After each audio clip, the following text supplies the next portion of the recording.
El tema que voy a presentar es un tema muy conocido, es muy común dentro de las patologías que vemos nosotros a diarios.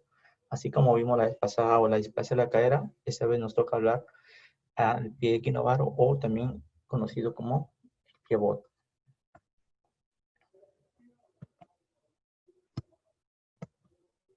Bueno, cuando hablamos de pie bot, pie equinovaro, también tiene otros nombres, pie torto, pie de Chaplin, pie sambo. Nos acordamos de este ilustre personaje que es el doctor Ponseti. El doctor Ponseti, quien gracias a su método se ha logrado manejar este tipo de patología con un tratamiento netamente conservador, con una alta tasa de éxito de más o menos del 94%. Él nos decía que todos los padres de los niños nacidos con pies ambos pueden estar seguros de que sus hijos, siempre que no presenten ningún otro problema, y si son tratados por expertos de materia, tendrán unos pies absolutamente normales y aptos para cualquier finalidad práctica. El pie sambo, bien tratado, no hay ninguna discapacidad a la hora de desempeñar una vida. Nosotros como el doctor Ponseti nos decía, cuando tú tratas un pie equinovaro, un pie bot, de una manera adecuada, esta persona, este niño, cuando llegue a ser durante su desarrollo, va a ser una vida totalmente normal. Por ejemplo, ¿quiénes tuvieron pie equinovaro? Es el famoso jugador de fútbol eh, Steven Gerrard, que jugó en el Liverpool, que jugó un mundial y como todos hemos visto, que nos encanta el fútbol, él hace una vida totalmente normal. Tenemos campeones olímpicos, tenemos bailarinas, ¿no? Que también han sido campeones olímpicos, atletas que verdaderamente han tenido esta patología, la cual fue detectada a temprana edad y tratada a temprana edad, y como ustedes ven, hacen una vida totalmente normal. Ahora, como vemos en la gráfica, ¿no? Esta enfermedad ya viene desde mucho más tiempo, ¿no? Mayormente vemos en este gráfico a una familia que vemos toda la parte de los pies que están totalmente comprometidos, ¿no? Una familia donde vamos a ver que la carga genética tiene mucho que ver en ese tipo de enfermedad, ¿no? Las malformaciones, desde el inicio de la humanidad, estas malformaciones nos acompañaban, ¿no? Como era de esperar, ¿no? Y este pie equinovaro no ha sido la excepción, ¿no? Desde la antigua hemos tenido nosotros acá a los egipcios, más o menos a los 1500 años antes de Cristo, ¿no? Y en la cual en los papiros ya se mencionaban este tipo de personajes que tenían este pie equinovaro, ¿no? Y bueno, nosotros también acá en el Perú, acá a través ya de la cultura mochica, en la cual dibujaban los diferentes cerámicos, vemos en este gráfico, ¿no? Cómo ya ellos han comenzado a hablar de este pie equinovaro, ¿no? Y ahí vemos la forma que tenemos en este cerámico y la descripción que nos hacen, ¿no? Donde ponen un pie bot, ¿no? Entonces, nosotros ya desde épocas de los incas ya hemos tenido ya esta malformación, la cual ya ha sido graficada a través de los diferentes cerámicos, ¿no? Y bueno, el doctor Ponseti en la historia nos dice que más o menos en el año 1962 ya él había asistido a una escuela en Estados Unidos y en la cual tuvo mucha atención en estos niños que tenían el pie equinovaro. Entonces, ¿qué pasó? Hizo un estudio, este estudio nadie le dio atención porque lastimosamente en esa época los cirujanos se dedicaban a realizar cirugías muy extensas a estos niños y luego de varios años de seguimiento en estos niños se dieron cuenta que los resultados no eran los adecuados. Entonces quiso el doctor Ponseti y se fue a lugares del tercer mundo, países del tercer mundo, en la cual aplicó sus conocimientos que ya lo había hecho en el 1962 y bueno, en 1992 ya en Estados Unidos presentó un documento o un estudio en la cual fue aceptado a nivel mundial, ¿no? Este es un método que da muy buenos resultados, tienes una tasa del 94 al 98%, en algunos lugares hasta el 100%, y este es un método muy económico y fácil de enseñar, pero deben estar a cargo de personal de salud. Esto es lo que se hacía antes, ¿no? Cirugías muy largas, en la cual, ¿cómo quedan? Miren, los pies con una cicatrices retráctiles, con una alta tasa de recidivas, ¿no? Y como vemos, antes así era el método que aplicaban a los niños de esa época, ¿no? Vemos ahí cómo se encuentran las rótulas, que se encuentran lateralizadas, igualmente que la no corrección de este pie equinóvaro, ¿no? También ustedes saben que en toda cirugía hay riesgo de infección y en algunas veces estos niños tenían que ser amputados. Versus este método que gracias al doctor Ponseti, en la cual solamente hacemos la manipulación de la deformidad, ¿no? Su respectivo enyesado con una técnica correcta para obtener luego hacemos una tenotomía para lograr corregir al paciente volviéndole a que haga una actividad normal, ¿no? Un pie plantrígado, ¿no? Y como le decía, ¿no? Estos niños cuando reciben un tratamiento oportuno hacen una actividad normal. Entonces, ¿qué es este pie equinovaro? Como dice, es un pie sambo, viene a ser una deformidad totalmente congénita, en la cual aparece una punta, la cual nosotros vamos a llamar el equino, y la planta totalmente girada hacia adentro, que nosotros llamamos el varo, ¿no? Es la frecuencia más o menos de 1 cada 1000 niños, y mayormente 50% de los casos se da en ambos pies, ¿no? Es mucho más frecuente en la parte de sexo en niños que en niñas, más o menos una relación de 2:1, ¿no? Ahí vemos las vistas anteriores, ¿no? Vemos el pie equinovaro aducto, ¿no? Tenemos acá la imagen anterior y en la parte posterior donde realmente vemos un pliegue medial y acá vemos con mucha más razón la parte del cabo, ¿no? En su vista posterior. ¿Qué debemos saber de este pie equinovaro? Este pivot, ¿no? Como vemos nosotros en la imagen, que es una deformidad compleja. Y como le dije, esto es la patología más frecuente, al igual que la displasia de la cadera, ¿no? Y mayormente va a afectar los 3 planos del pie. Acá hay un equino, hay un aducto, hay un supino y el cabo, ¿no? Que vamos a encontrar en el paciente, ¿no?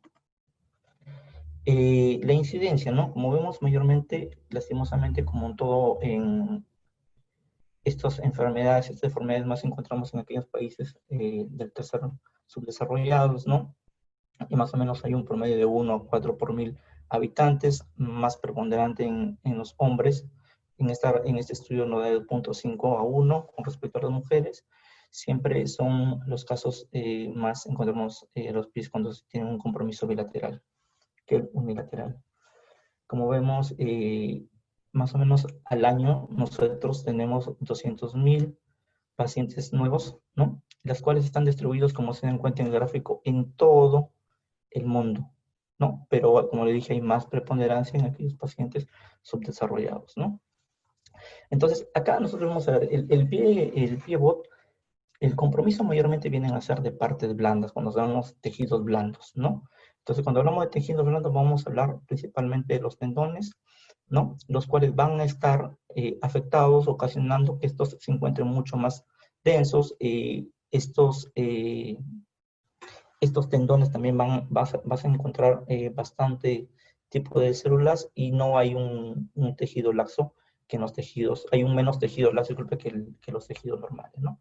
Entonces, ¿esto qué va a ocasionar? Va a ocasionar un crecimiento anómalo y la deformidad progresiva, la cual se puede detectar durante el embarazo. O sea, vamos a ver más o menos las fechas que van a corresponder, ¿no? Muchos dicen que tiene que ver por la posición que se encuentra el niño, intraútero, ¿no? Entonces vamos, conformamos la posición e ir viendo más cosas. No, hay una serie de teorías que están hablando, de que hay una importante carga genética, ¿no? Otros hablan de una falta, de una causa mecánica, ¿no? Por más que todo el espacio que el feto se va a encontrar durante el embarazo, ¿no? También vamos a encontrar que hay tipos de niños que van a sufrir enfermedades tipo neuromusculares, ¿no? En las cuales estas son poco frecuentes y en sí es importante la correcta exploración de recién nacidos para poder detectar. Como digo, acá el objetivo de esta charla que es identificar este pie equinovaro y enviar al ortopedista para que más o menos a los 7 días, desde los 7 días de recién nacido hasta más o menos los 2 años de edad, vamos a poder brindarle una alta tasa de éxito en estos niños. La etiología, hay diferentes factores, también está, como le dije, la parte genética, la cual todavía no, todavía hay diversos estudios en los cuales se involucran diferentes tipos de genes, pero actualmente todavía la etiología en estos tipos de niños es desconocida. Nosotros tenemos en el pie equinovaro, lo más frecuente que vemos en los pacientes en un 94% son aquellos que son idiopáticos. Pero también vemos los niños, digamos, pie equinovaro posturales, los sindrómicos, los neuropáticos, y acá vemos las diferentes teorías que podamos tener, ¿no? Las teorías de que nos dicen que durante la gestación hay un aumento de la presión intrauterina y por eso hay una deformidad a nivel de los miembros inferiores en los pies. Hay diferentes teorías musculares en las cuales nos dice que todo, la parte de tejidos blandos, los tendones, los ligamentos, tienen que estar involucrados en esto. Hay también teorías genéticas, teoría de inserciones de los tejidos blandos, como es anómala tendinosa, detención del desarrollo, entre otros. Bueno, vamos a ver los tipos, ¿no? Uno de los tipos posicionales, en la cual vemos en la imagen, en la cual nos dice que se refiere mayormente a que al haber un aumento de la presión intrauterina, esto va a generar una deformidad a nivel de los pies. Esta teoría no está probada, como decimos, ¿no? La etiología de este pie equinovaro es desconocida aún, pero se decían de que hay algunos factores de riesgo en aquellos niños que tienen la cabecita grande, macrofómicos, que tienen poco líquido, los embrazos gemelares, como todos sabemos, pues vienen a conllevar a un aumento de la presión intrauterina, ¿no? Algunos también postulan que tiene que ver el tabaco, las infecciones virales, pero como les dije, ninguno de estos ha demostrado relación. Estos tipos posicionales mayormente van a corresponder a estos niños que van a tener un pie equinovaro tipo idiopático. Los más difíciles vamos a ver ahora. Tenemos los teratológicos o sindrómicos. Entonces, estos niños se pueden hacer tratamiento con el método de Ponseti y de los yesos ablandadores, sí, pero son difíciles de tratar. Vamos a presentar más adelante un artículo en el cual vemos de que los niños que tienen esta enfermedad, como la artrogriposis, ¿no? En la cual verdaderamente los pies son demasiado rígidos, pero el método de Ponseti se puede aplicar con alta tasa también de eficacia, ¿no? Estos tipos sindrómicos son escasos, vienen a ser del 4 o 5% y está acompañado de otro tipo de enfermedades. También tenemos nosotros acá los síndromes de Streeter, ¿no? O de las bandas amnióticas igualmente, ¿no? El tratamiento viene a ser difícil, los pies también, en este caso, en el lado izquierdo son muy difíciles y vienen a encontrarse muchas recidivas. También tenemos aquellos niños que tienen las hemimelias, que vienen a tener también igual, ¿no? Tenemos deformidades a nivel de estos pies, ¿no? Y las recidivas respectivas. Los neuropáticos, ahí vemos principalmente es el mieloma meningocele, ¿no? Que mayormente estos niños no pueden agarrar y pueden hacer con unos pies totalmente normal, pero durante su evolución pueden desarrollar este tipo de pie equinovaro. No, de estos también, al igual que los sindrómicos, muchos de estos tienden a recidivar. En los idiopáticos, estos son los más comunes, más del 94-95% son idiopáticos y mayormente dentro de las teorías que tenemos vienen a ser las teorías musculares en la cual nos dicen que hay una alteración de las fibras musculares tipo 1 y alteración de la mioglobina fetal.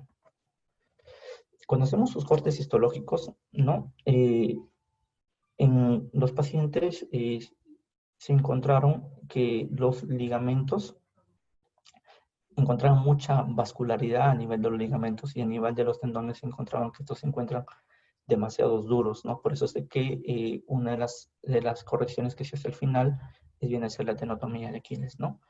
Hay un tejido retráctil con miofibroblastos, el comportamiento que tienen estos ligamentos hacen parecer a lo que viene a ser la enfermedad de Poitras, ¿no? Hay las teorías genéticas, ¿no? En la cual hay diferentes tipos de genes que están involucrados, ¿no? Estas tampoco se han podido aún demostrar. Dentro de las estructuras óseas que vamos a estar involucradas en este pie equinovarón, ¿no? Vamos a dar cuenta que todas estas estructuras están desplazadas hacia adentro, o sea, hacia medial, ¿no? Acá nosotros tenemos, esto viene a ser la tibia, esto viene a ser el peroné, y lo que está acá de azul viene a ser el astrágalo. El astrágalo, como nos damos cuenta, se encuentra en una flexión plantar.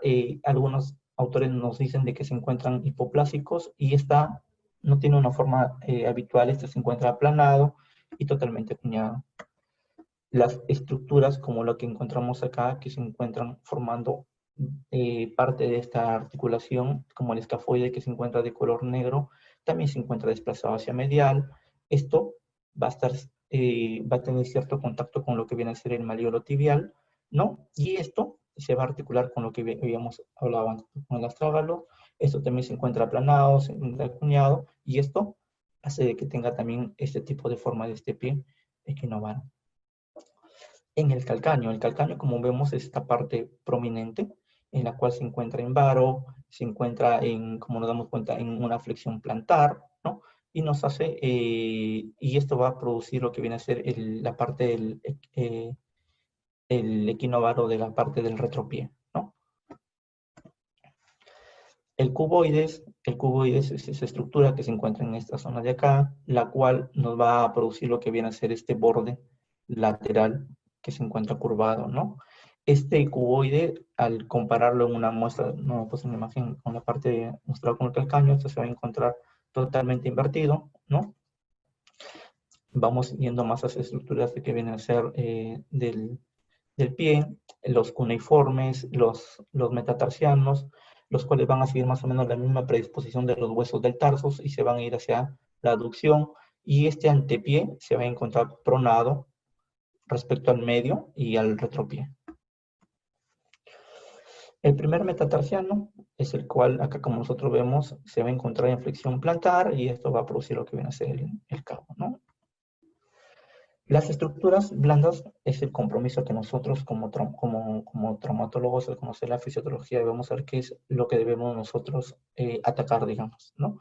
¿Por qué no? Vemos nosotros nuevamente en esta imagen que todo está desplazado hacia medial, ¿no? Pero acá tenemos las principales estructuras, como lo que viene a ser el tríceps sural y el tibial posterior, los cuales, ¿qué vamos a encontrar? Al hacer al hacer unos cortes histológicos, esto vamos a encontrar que estos son más pequeños, ¿no? Estos van a ser, este viene a ser de una persona normal, esto de una persona que viene afectada con esta patología, va a estar más pequeña, va a ser más corta, como vemos va a haber una menos masa muscular, y va a haber acá vemos una mayor longitud tendinosa. Dentro de las clasificaciones nosotros que vamos a tener este pie equinovaro, tenemos una de las que utilizamos, que es la de Emilio, en la cual se va a basar en diversos parámetros para poder evaluar a estos pacientes que tienen pie equinovaro. Las constantes que vamos a evaluar vienen a ser la desviación en equino, lo que vamos a encontrar en el plano sagital, vamos a evaluar la parte del calcáneo, ¿no? Vamos a ver la abducción del antepié con respecto a lo que viene a ser el retropié, ¿no? Y esto nos va a dar una serie de puntajes, ¿no? Y estos puntajes nos van a clasificar en diversos grados, ¿no? Desde el primer grado, que viene a ser benigno, ¿no?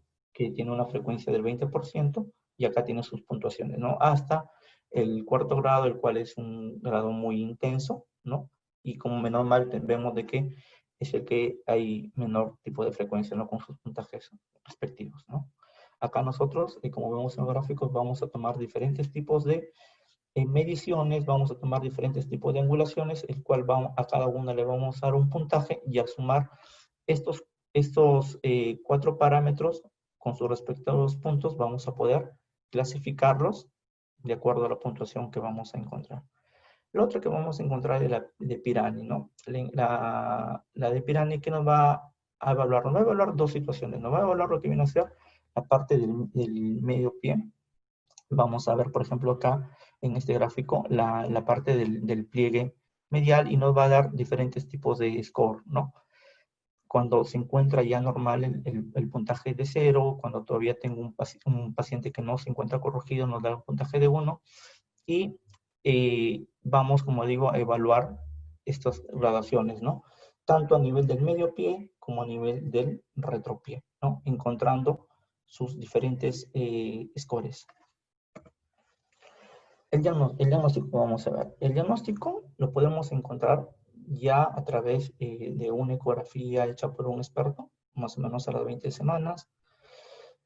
Si no tenemos esto, ¿qué vamos a hacer? Cuando el niño nace nos vamos a dar, ¿cómo se llama? Vamos a encontrar esta deformidad del pie que lo vamos a encontrar hacia abajo y metido hacia adentro, ¿no? Y cuando nosotros vamos a querer colocarlo en su sitio, vamos a encontrar que no va a obtener una posición normal, ¿no?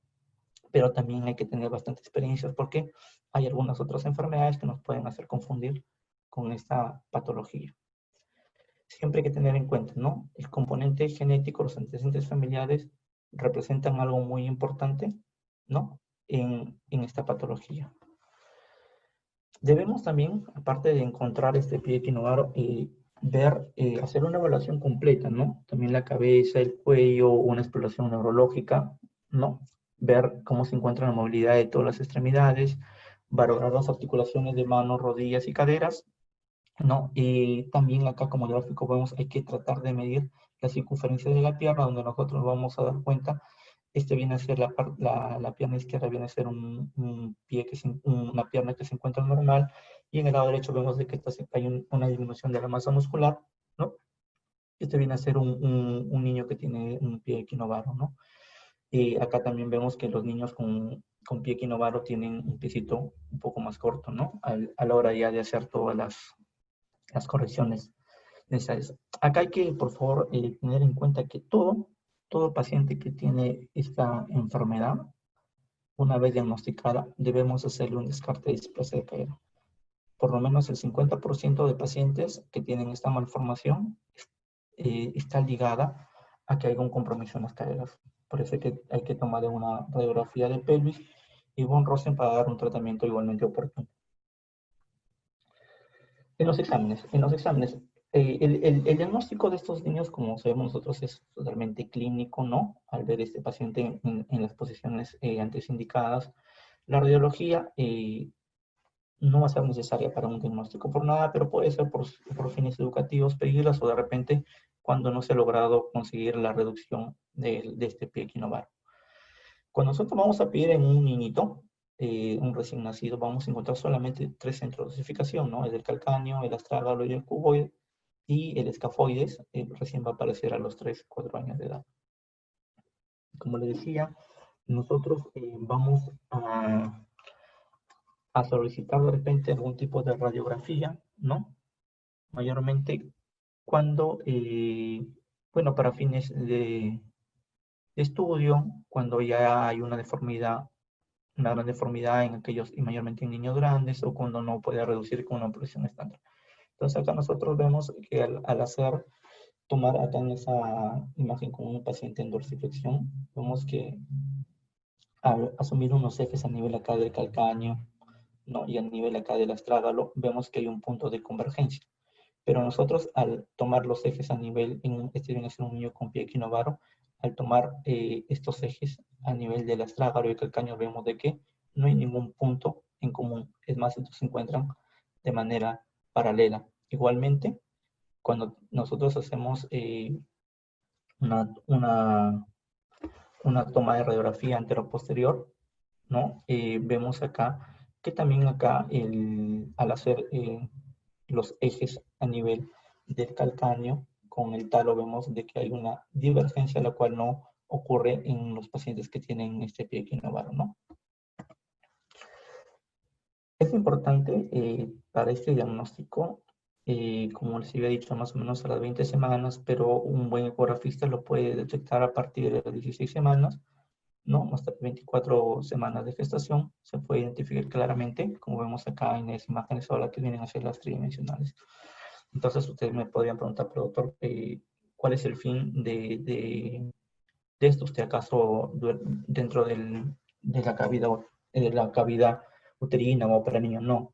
La idea es de que nosotros, al ya informar a los padres que tenemos un niño con esta malformación, vamos ya a tratar de darle el soporte emocional, el soporte psicológico que es importante, porque lastimosamente, bueno, genera gran impacto en los padres, ¿no? Al encontrar de repente que un niño que tenga esta deformidad. Entonces, es importante esta parte, ¿no? De la ecografía, como digo, hecha por personas que vienen a ser expertos, ¿no? ¿Requiere tratamiento a otros pacientes? Claro, ¿no? Tengo un paciente con una deformidad en los pies, hay que darle un tratamiento. El tratamiento, como digo, lo ideal es a partir del séptimo día, ¿no? Eh, Hay que acordarnos que el niño cuando nace, durante los primeros días ya pierde un poco lo que viene a ser su pesito, ¿no? Y bueno, la edad que debemos darle a estos niños es siempre tener en cuenta de los 7 hasta los 2 años. ¿Por qué mayormente, no? Porque en esa edad ¿cómo se llama? Los huesitos vienen a ser un poquito más plásticos, dado que su contenido mayormente viene a ser cartílago, ¿no? Y además que ya cuando va pasando un poco más el tiempo, ya comienzan a aparecer más los centros de osificación y va a ser un poco más difícil, ¿no? Eh, Acá, como vemos, si no tratamos esto, se va a agravar con los años, ¿no? Y lo que va a ocasionar es que la persona camine con lo que viene a ser la cara externa del pie y no con la planta, ¿no? Y el pie del niño queda pequeño, totalmente girado hacia adentro y el calzado se convierte en algo imposible, ¿no? O sea, abrimos un diagnóstico temprano, nos va a permitir dar un tratamiento rápido, ¿no? Hay que utilizar tratamientos y esos correctores y endos ablandadores. Cuando nosotros, como les dije, cuando los niños son mucho más pequeños, tienen estos huesitos un poquito más plásticos, también estos se pueden remodelar, ¿no? Y acá tenemos el doctor Ponseti, como habíamos puesto en las primeras imágenes, ¿no? En la cual su método que nos trajo nos ha permitido manejar de manera adecuada a los pacientes. Más o menos en personas que vienen a ser expertas, dicen, podrían hacer de unos 3 a 5 cambios de yeso, la cual va a corregir esta deformidad, excepto la posición de puntillas, para lo cual se tiene que hacer lo que viene a ser la tenotomía de Aquiles, que más adelante voy a explicar. Acá vemos a un niño que está totalmente feliz, como vemos con un yeso de Ponseti, ¿no? Esto vienen a ser los yesos correctores que vamos a colocar. Bueno, el tratamiento que nosotros vamos a hacer, ¿no? En los años más o menos 1940, 1960, todo era estos tipos de pie, como vimos al inicio una serie de imágenes, eran operar, operar, operar, operar, la cual se desarrollaron múltiples digamos, autores, ¿no? Las cuales con el tiempo lo que generaron fue esto, ¿no? Hicieron lo que viene a ser un corte grande, manipulación de tendones, hicieron transferencias tendinosas, en algunos casos unas osteotomías, ¿no? Y al final se corregía solamente, digamos, para la foto con unas incisiones totalmente grandes y a largo tiempo tenían este tipo de resultados. O sea, el tratamiento quirúrgico verdaderamente en un niño no se debe hacer. La cirugía no es la respuesta cuando tengamos este niño. Han hecho varios estudios en la cual que pasado ya los 20 años, el 81% de estos niños que han sido sometidos a estas cirugías extensas tenían ya iba a ser una artrosis en los pies, artrosis en los tobillos y en algunas veces acabado, como les puse unas imágenes de estas cirugías, porque estas cirugías que se hacen verdaderamente tienen bastante, se pueden llevar a una infección, ¿no? Pueden llegar a problemas también, digamos, circulatorios, ¿no? Y esto va a conllevar también a las rigideces, dehiscencias, heridas, en algunos casos necrosis de lo que viene a ser el hueso comprometido, que viene a ser el astrágalo, ¿no? Entonces, y muchas veces llegamos hasta las amputaciones, como vemos acá, ¿no? Bueno, acá en el libro que tenemos nosotros, mayormente que lo pongo ahí es el tratamiento. el cual estándar viene a ser el tratamiento conservador, ¿no?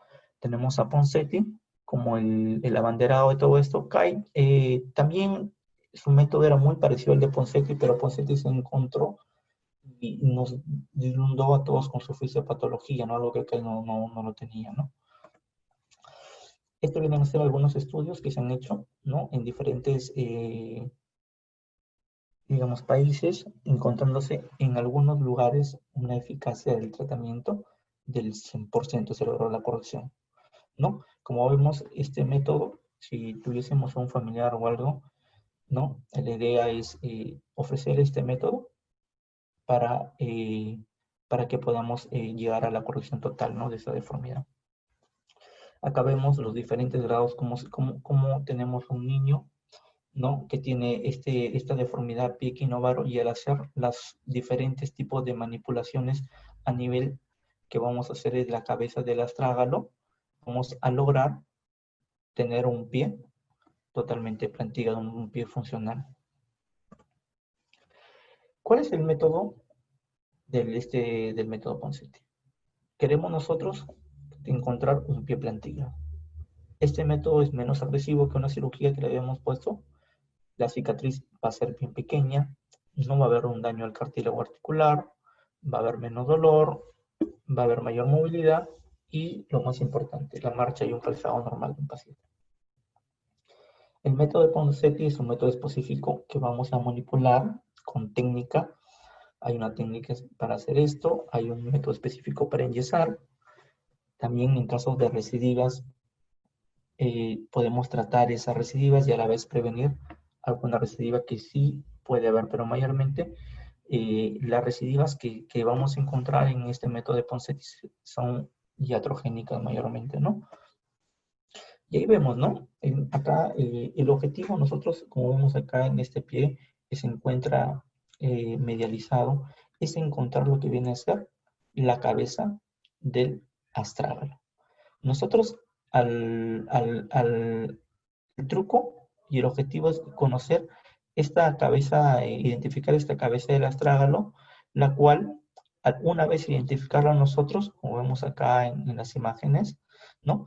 Vamos ya luego a empezar a hacer las supinaciones a nivel del primer metatarsiano, ¿no? Para quitar lo que viene a ser el cabo, ¿no? Dentro de lo que vamos a tratar de corregir, el primero que viene a ser el cabo, ¿no? Como vamos a ver, ¿no? Acá vemos este, este cabo que tiene este paciente, y al hacer las diferentes maniobras de colocar este dedito a nivel de la cabeza del astrágalo y al hacer su supinación de este primer metatarsiano, vamos a lograr que poco a poco estos se vayan corrigiendo, ¿no? Al hacer nosotros solamente esa maniobra, ¿qué va a pasar? ¿Se acuerdan que teníamos el calcaño que se encuentra el varo? Miren cómo se encuentra, cómo corrige el eje, ¿no? Al hacer este tipo de manipulaciones. Los enyesados que vamos a hacer. Los enyesados, en primer lugar, debemos, como digo, vamos a precisar de la ayuda de un ayudante.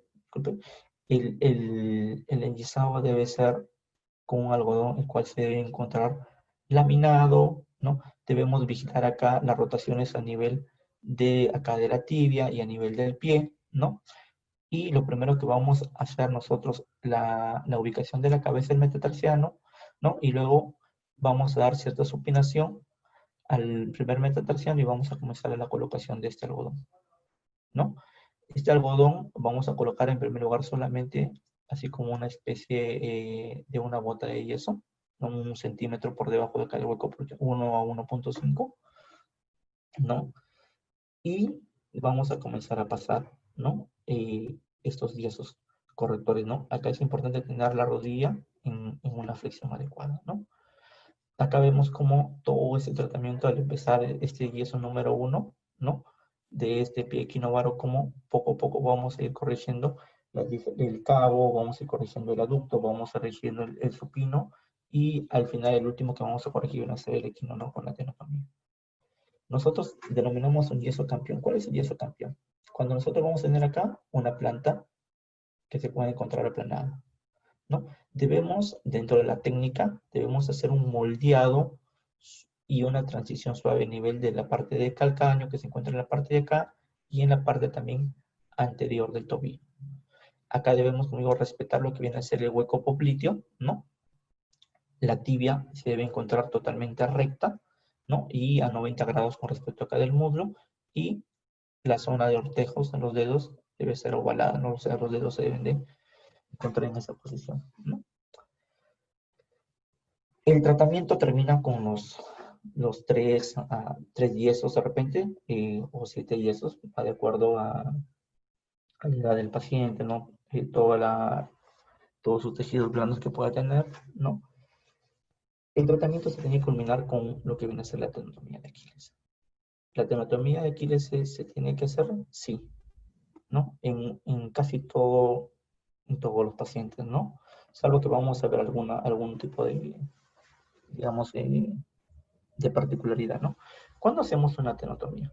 Cuando la cabeza del astrágalo se ve contracubierta, va a haber una abducción de más o menos unos 50-60 grados, cuando ya no va a haber la presencia de un cabo, vamos a encontrar una dorsiflexión en neutro, y acá como vemos el talón valgo. Si encontramos nosotros una dorsiflexión de 15 grados de manera fácil, solamente vamos a colocar un yeso, ¿no? Particularmente a todos los niños que manejamos en la unidad de pivot en el niño de San Borja, a todos lo hemos sometido a una tenotomía de Aquiles. Entonces la tenotomía de Aquiles, acá vemos que este tendón de Aquiles, le vamos a hacer un corte a nivel medial, vamos a entrar con un bisturí número 15, vamos a hacer la sección completa de todo este tendón de Aquiles, y con el paso de las semanas, de unas 3 semanas, vamos a ver que el hematoma que va a generar este rompimiento del tendón de Aquiles va a ocasionar una fibrosis en este tendón de Aquiles y va a dar su forma habitual. Esto, ¿cómo se dio cuenta? Nos contaban durante la Segunda Guerra Mundial, ¿no? Decían que a los judíos, a los niños judíos, los médicos agarraban y les comenzaban para que no estén correteando, y se les cortaban el tendón de Aquiles. Entonces estos dicen que más o menos a las 3 semanas, estos niños se dieron cuenta que comenzaban nuevamente a salir a correr, no a hacer sus actividades normales. Entonces, al pasar a la otra etapa, ¿no? Que vienen a ser estos niños dieron muerte, y hicieron un estudio ya con estos cadáveres de los niños, y se habían dado cuenta que el tendón de Aquiles, a pesar de que le habían hecho una sección completa, estos niños tenían a las 3 semanas ya el tendón totalmente íntegro, ¿no? La tenotomía de Aquiles, como vemos acá, es una cirugía que se puede hacer de manera ambulatoria, se puede hacer solamente con la colocación de lidocaína en la zona de incisión, ¿no? O algunas veces también se puede hacer en sala de operaciones, ¿no? Es un procedimiento simple, pero hay que tener siempre cuidado por la lesión vascular que pueda ocurrir. Cuando nosotros hacemos esta tenotomía de Aquiles, tenemos que agarrar y colocar el piecito más o menos en unos 15 a 20 grados de dorsiflexión. Vamos a tener que dar una abducción de más o menos unos 60 a 70 grados, ¿no? Y lo que debemos tratar de evitar viene a ser las rotaciones externas de la tibia, porque esto nos puede ocasionar unas deformidades a largo plazo. Entonces, el niño que hacemos una tenotomía de Aquiles, luego se le coloca un algodón y se tiene que ir con su yeso por lo menos unas 3 semanas. Una vez que pasan estas 3 semanas, lo que nosotros vamos a pasar es la colocación de la férula de Dennis Brown, ¿no?